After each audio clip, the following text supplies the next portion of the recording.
Welcome down to my 9-foot homemade oak bar. Pour yourself a cold one. You are listening to Bucs in the Basement. My name's Chris, and Craig here is the biggest Pirates fan you'll ever meet. Let's talk Pirates baseball now. Welcome to Bucs in the Basement. Now I see the changes in this town. They change, they say one thing, but then the next day it's different. They change, but they don't know what they want. All they do is change. Going left, going right, travel day, travel night. That's where we'll go. No excuses, no goodbyes, no one cries, no one lies. We'll never know.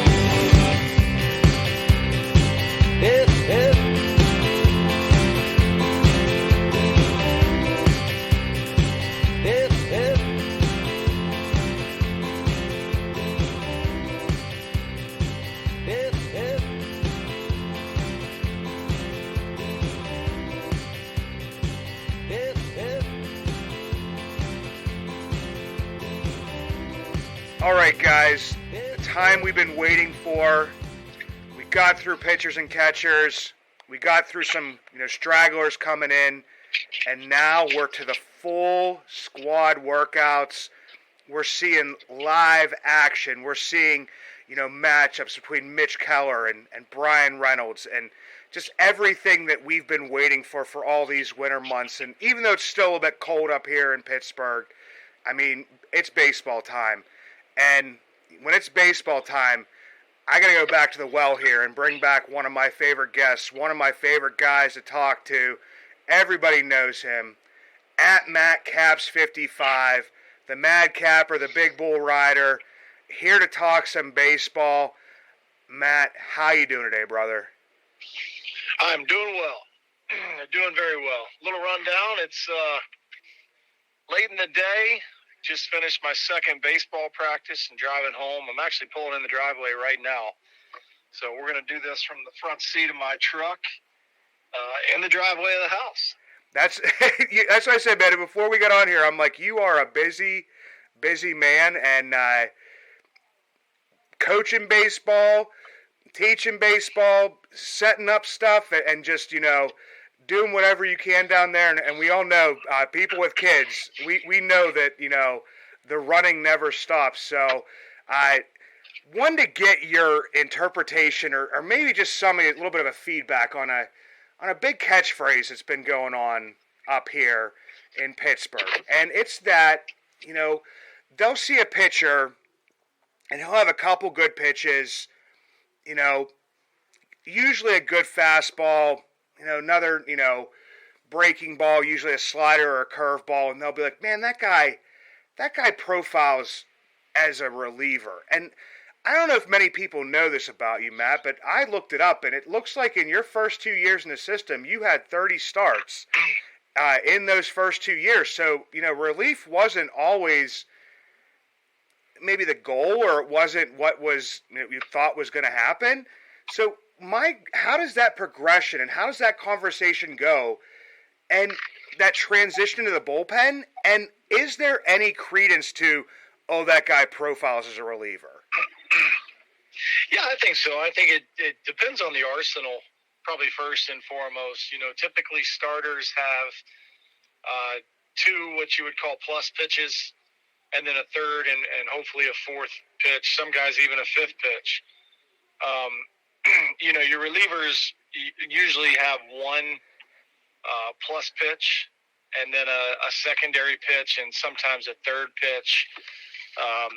But very rarely do relievers have a fourth pitch that they can really command that well. Some of it, like my situation, was just stamina.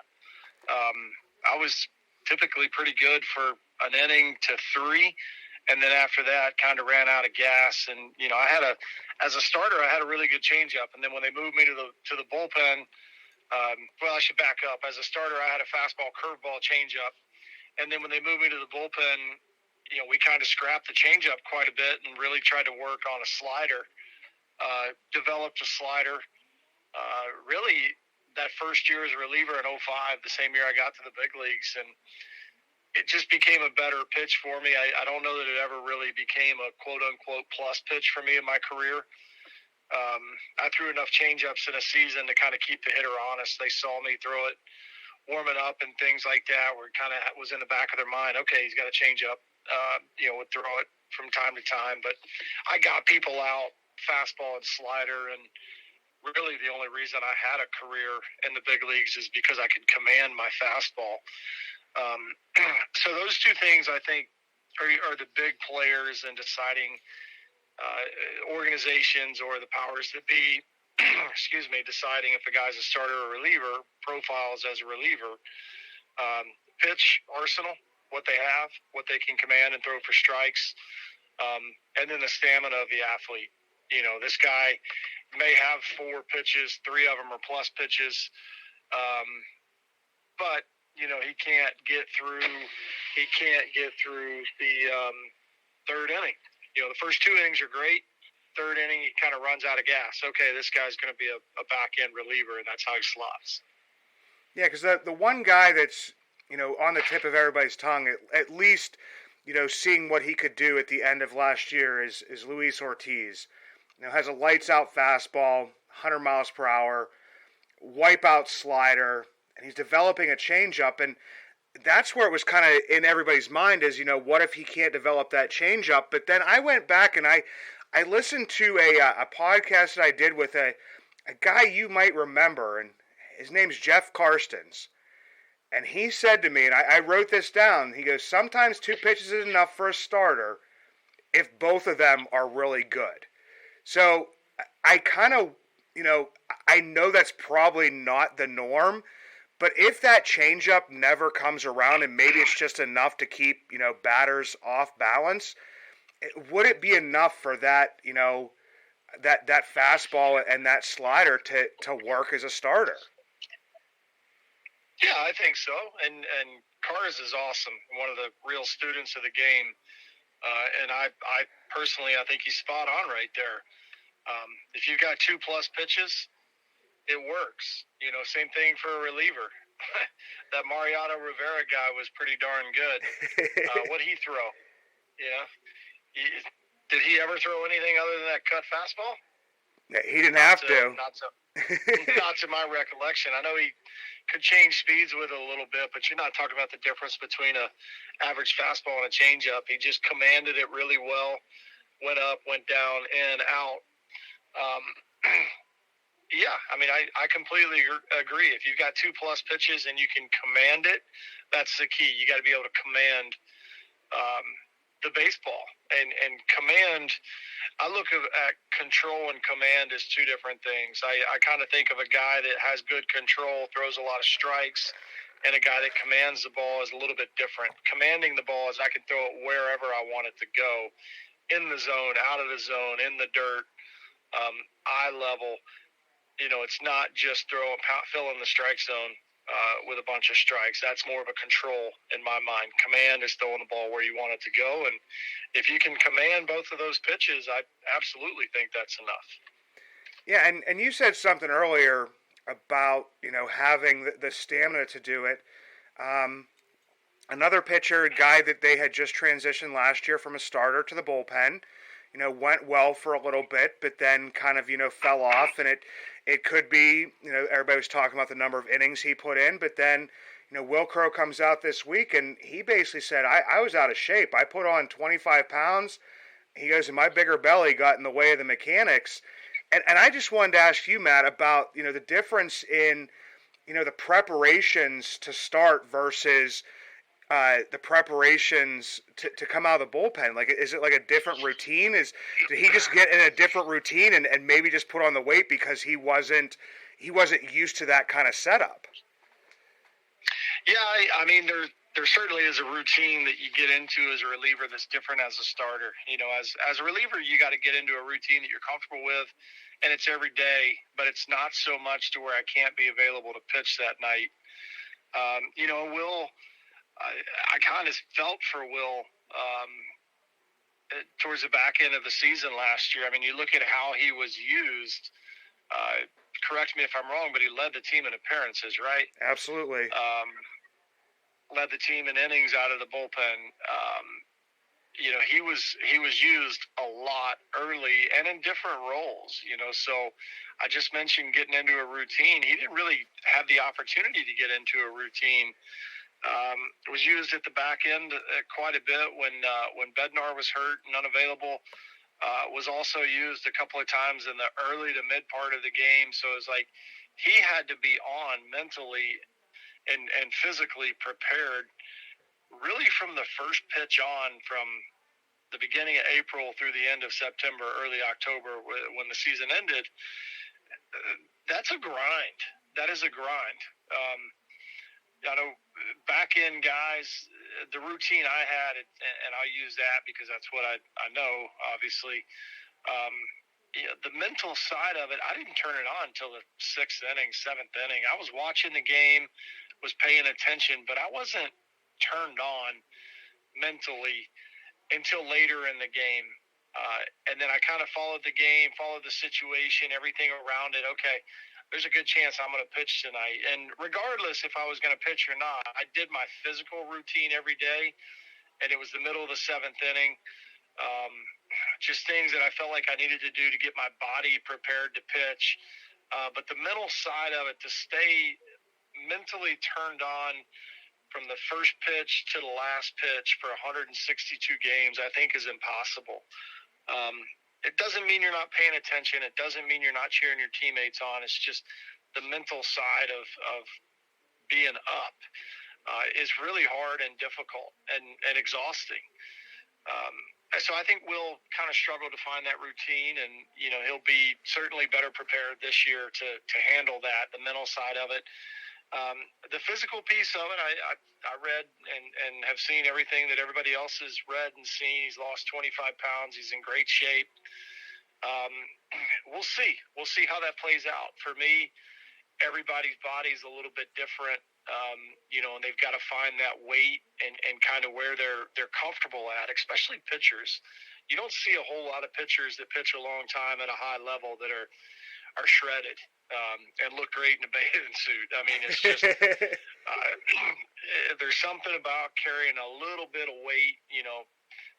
There's an old saying, I don't know if we're allowed to cuss on this thing, but mass kicks, you know what? And having a little bit of mass to propel yourself down the hill is not necessarily a bad thing. It's just, but that's something everybody has to find for themselves and kind of understand who they are and how their body works, and time will tell on that. So I hope he's in great shape. I hope he didn't lose all the weight, because you can use that. You can use that as momentum, carrying your body down the mound, and it certainly helps. I lost 30 pounds one year and showed up to spring training and was topping out at 83. I was like, well, this didn't work. So sometimes best shape of your life doesn't equate to best performing shape of your life. It doesn't always translate on the mound. It's funny, man. I've seen a lot of guys that and like I said, it's a fine line. You go too far the other way, and it hurts you. And if Will felt that and recognized that, okay, I was a little too far out of shape the other way, and had a belly, had the gut, and it was interfering with what he mechanically has to do, then yeah, you got to lose some weight, you got to get in a little better shape.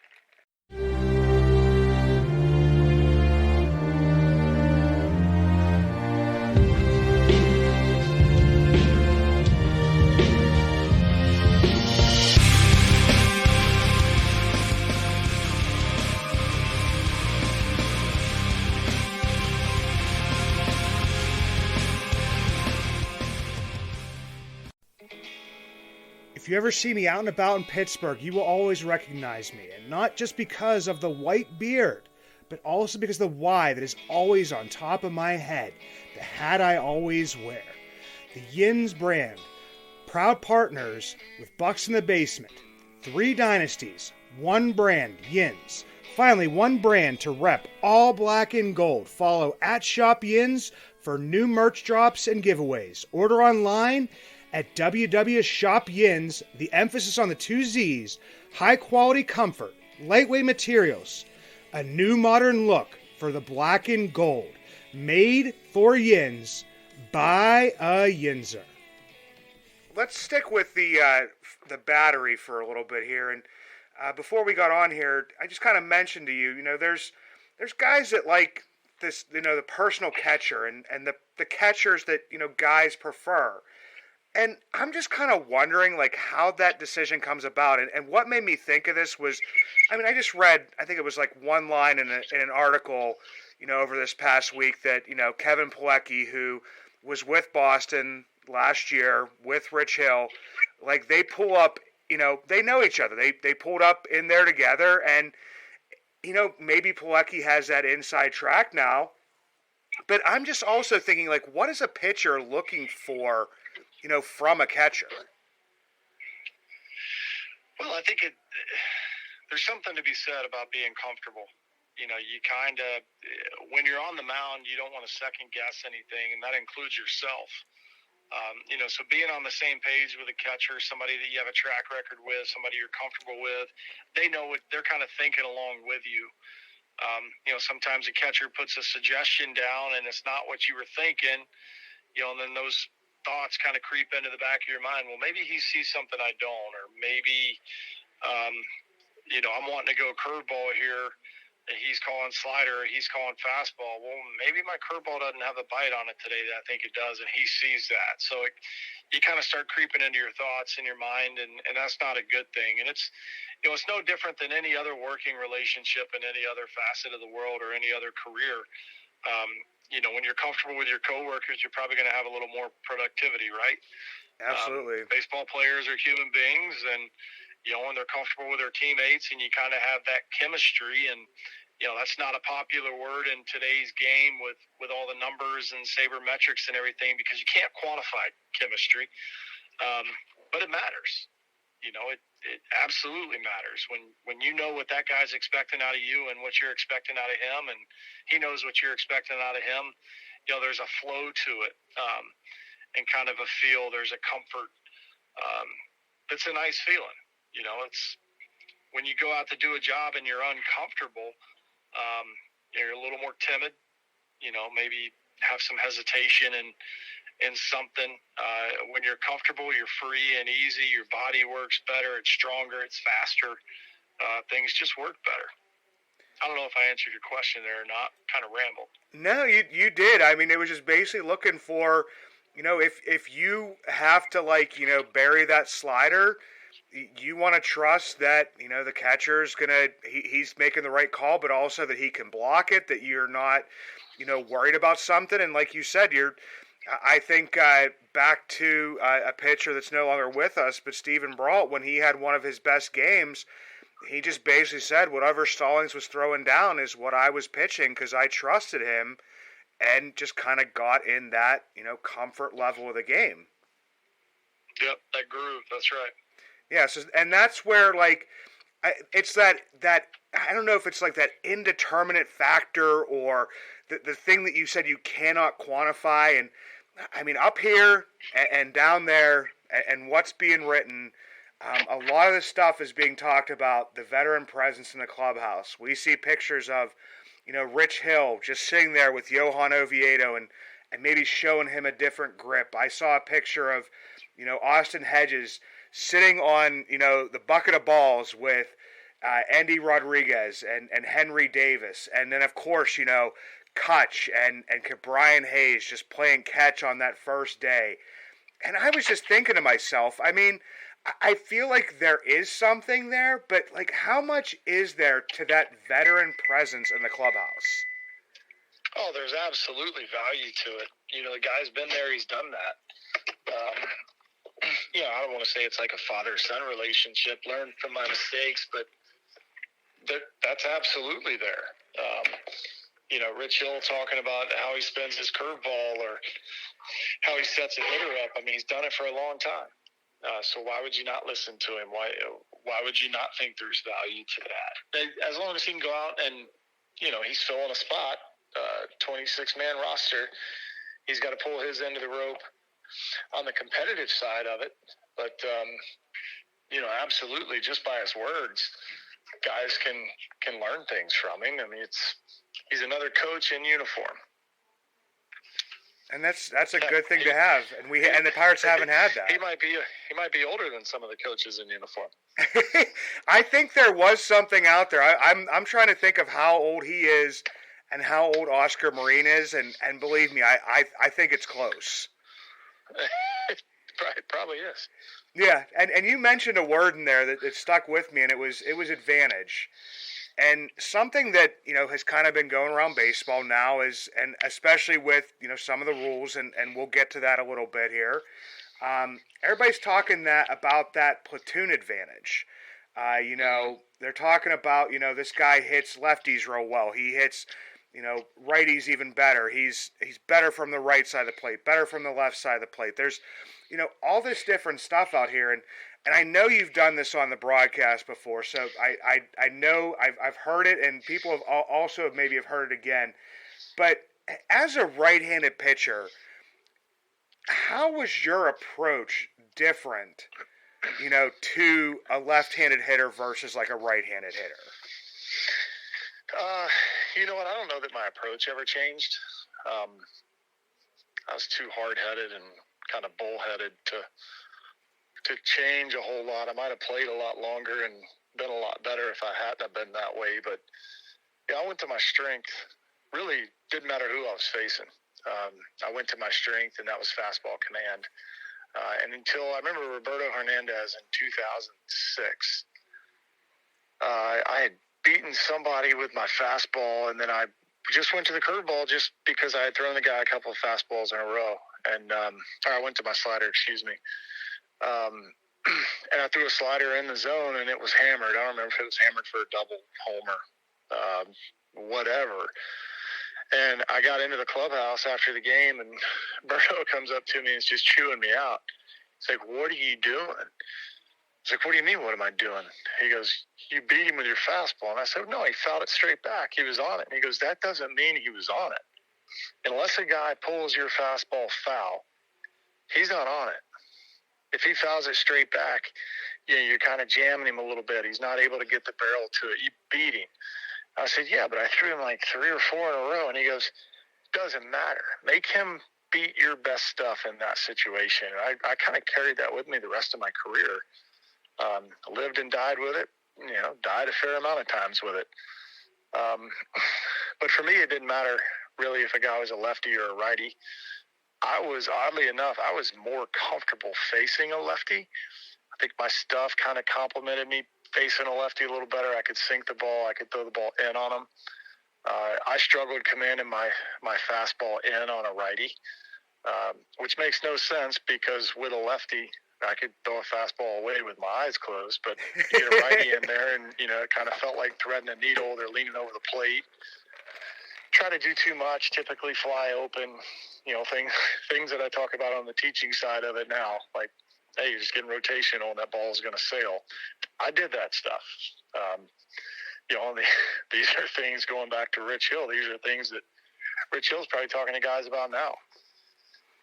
You really got to stay closed and get full extension when you're trying to go arm side end. But for me, my approach didn't really change, whether it was a lefty or a righty. My approach only really changed depending on the situation. Runners on base, how many runs we were up, especially as I was closing. Is it a 1-run situation? Is it a 3-run situation? If it's a 3-run situation, I don't care who's at the plate. You got to hit 3 solo homers, or you got to push 3 guys across the plate. I'm coming after you. I fall behind 1-0, 2-0. You're probably getting a fastball right down the middle. One-run situation is a little bit different. I'm going to be a little more careful. Try to be a little more fine with it. But I never really had the mindset of, if it's a 3-run situation, I got to get out of this without any runs. I don't know. I guess my personal numbers didn't matter that much to me. It was, am I going to preserve the win or not?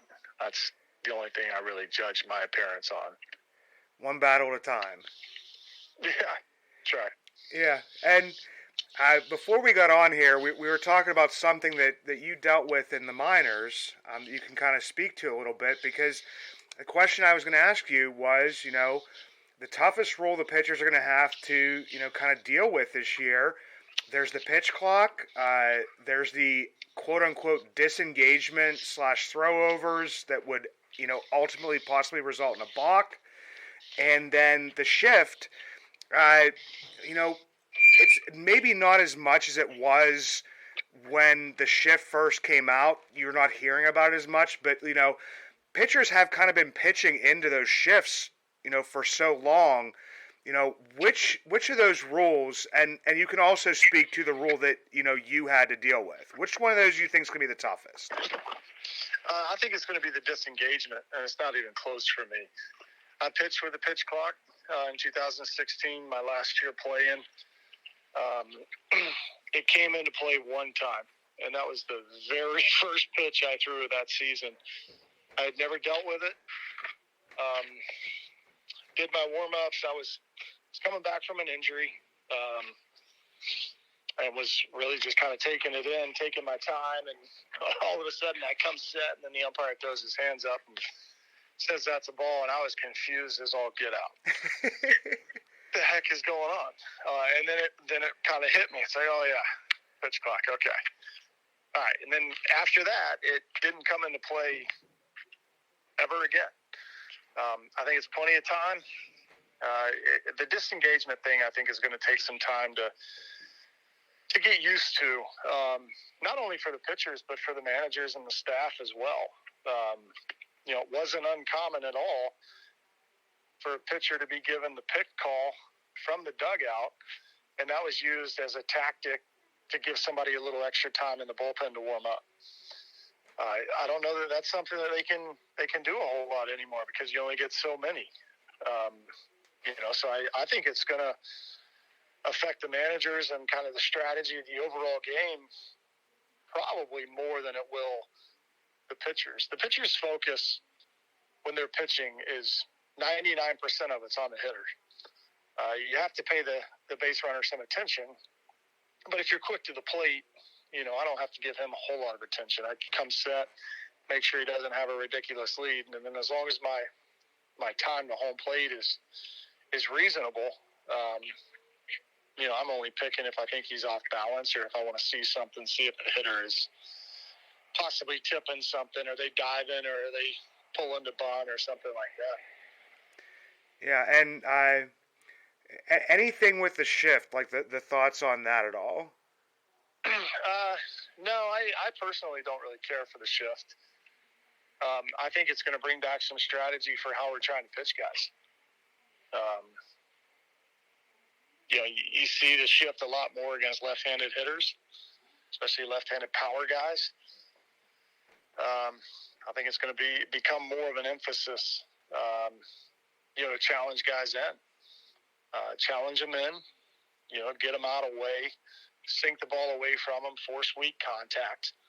The last couple of years, you could face the big dog, big left-handed hitter in the lineup and let them absolutely hammer a ball, but as long as they don't elevate it, you're going to get them out. I'm okay if a hitter hits a ball 112 miles an hour, he deserves a hit. So if he hammers the ball and it sneaks through the infield, hey, you know what? You got me. There you go. So I'm all right. I don't think the shift is going to affect the pitching side of the game really all that much. Well, that's some real good insight, Matt, and always appreciate when you take the time to jump on here, and I know that everybody's going to be listening to this tomorrow is going to appreciate that as well. But if you wanted to let everybody know, when are they going to be able to hear you across the broadcast down in Bradenton? I'm coming down to spring training March 19th. I've got March 19th to the 25th, I believe. And then I don't work until the end of April in the regular season. So I don't know those dates off the top of my head, but I got more games this year. I'm in the booth 48 games this year, so I'm excited about that. I worked about 32 games last year, so get the opportunity to work a little bit more, and always excited to sit next to Joe and Greg. They're two absolute pros, and they do a great job of making me. I don't know that anybody can make me look good, but they make me sound good. Well, that's awesome, man. And, we can't wait for you to get on there because we know that baseball has started at that point in time. But once again, Matt, thanks for jumping on. Those of you that don't, go follow Matt at MattCaps55. That's double T, double P, double fives, Matt. Thanks for jumping back on, brother. Can't wait to do this again. You got it. My pleasure. As always. Thanks for having me. Now I see the changes in this town. They change, they say